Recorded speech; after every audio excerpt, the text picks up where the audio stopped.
Alright, I'm back with another video. I'm going to do more of these topics, movie topics. This is going to be some real talk about the Warner Brothers situation and about how, even though it was rough, they did the right thing.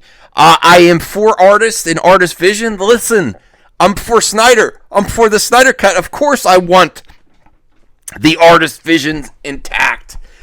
But I'll tell you what, options are never a bad thing, and competition are never a bad thing. That's where I want your minds to go when you examine what's happening with this announcement that these movies are going to go on streaming day one along with the theater release. And how this is an amazing thing, choices. And it's gonna lead to innovation, which has been stale for the movie theater experience.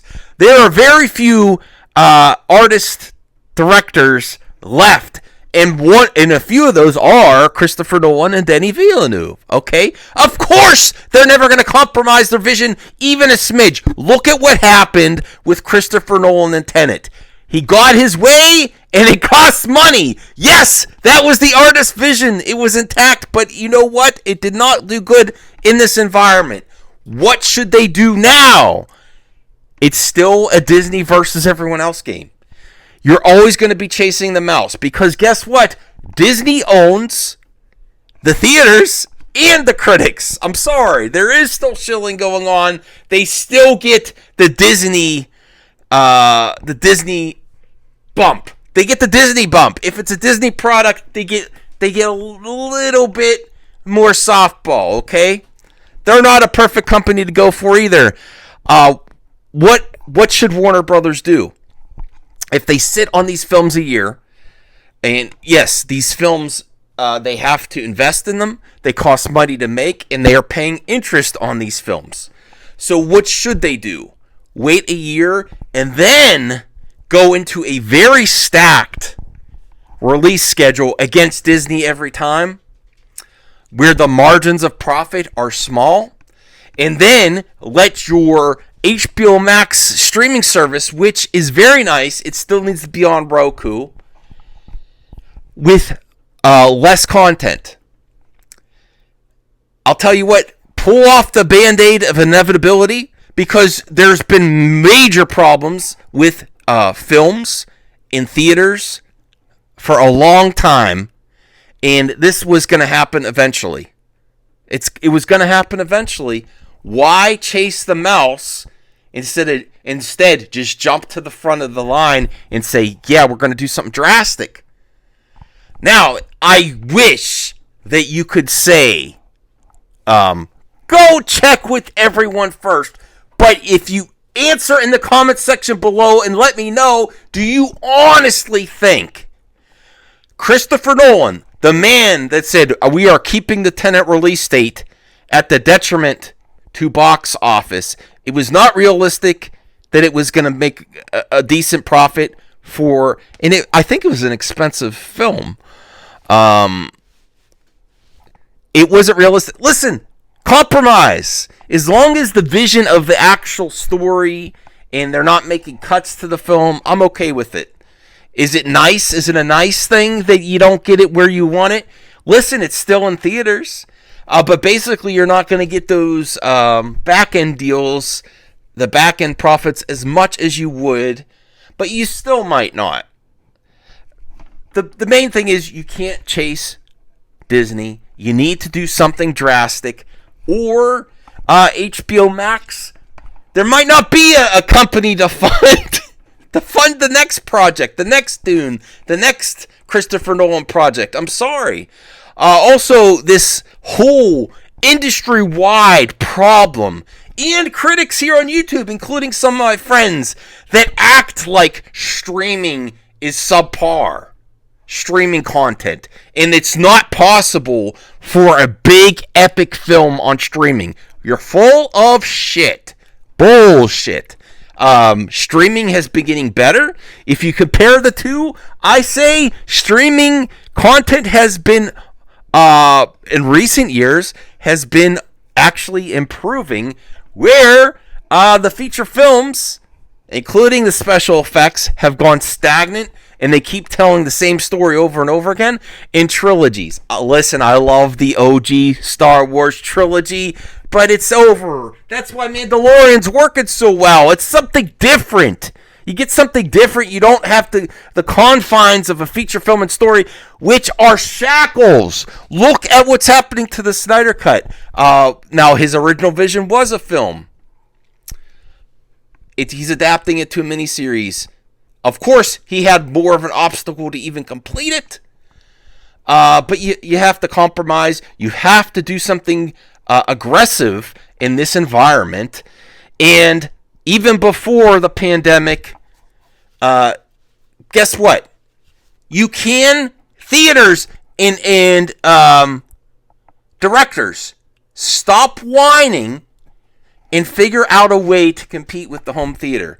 It shouldn't be a hard competition if you're doing things right. The theater needs to offer something more to the consumer. Yes, I said it, more comfort, better quality, and extra content. My answer to this personally, if I was in charge, hey directors, you need a theater cut and a streaming cut. Problem solved. You're only going to see these 5 extra minutes of IMAX Christopher Nolan Tenet in theaters. On streaming, you get the cut down version. And then on physical media, you get the extra content. Solved, problem solved. It's that easy. And you have to do more IMAX.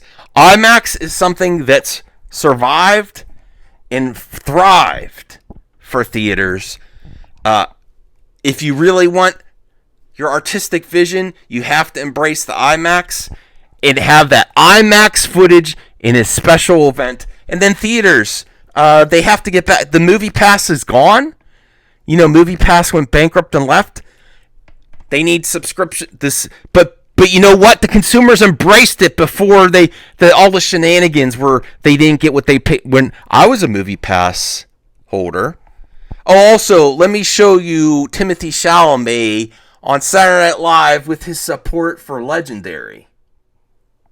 Okay, here he is on Saturday Night Live with his support for Legendary.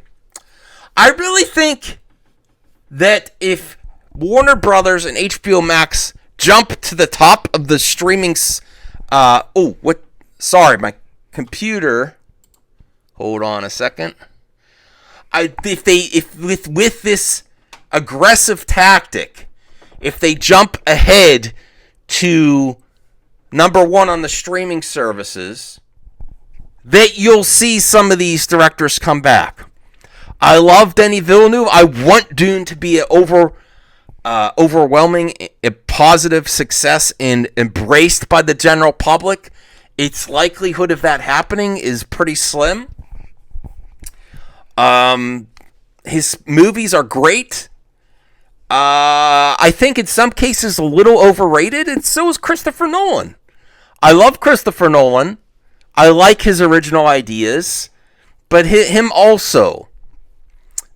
His movies have been making profits, but not as much as they used to during the Heath Ledger Dark Knight era, to be honest. So they need to adapt too. They need to adapt. If they still have their original vision on screen, I'm okay with it. I'm sorry, Christopher Nolan. I'm sorry, Denis Villeneuve. But you know what? People need options. Everyone has had to adapt during this worldwide pandemic. You might have to too. And having your movie released only in theaters just to compete with another Disney blockbuster theme park ride is not a path to success, and it's going to leave the streaming service open to fail as well. Will they lose all their talented directors? Let me know if you think that's going to happen. Or is Warner Brothers going to lose everyone and they're never going to come back? Are they going to be boycotted by Writers Guild, Actors Guild? It's possible, but if HBO traps the lightning in a bottle, maintains the momentum, and moves forward and becomes one of the highest streaming services, then it's all worth it. They need a push and a jump, or they're not going to survive either. Listen, these companies have been sitting there with this content, and just to keep it, to compete, it's not going to work. It's just not going to work. Your margins keep shrinking and shrinking, while your interest keeps growing and growing, and your path to success is disappearing. Is it brutal? They're still getting their movies released in theaters. I say offer something to the consumer at the theater. So you see it at home. You loved it. You want to see it again. Do you want to watch it on HBO Max? If the content's good enough, the people will come. And then offer something to compete. Competition is good. All right? That's my thoughts on this one. I'll see you back tomorrow, and it won't be in front of the green screen. I'll try something different next time. Thanks for sticking with me. I still can't live stream. I'll give you an update on that later. Bye-bye.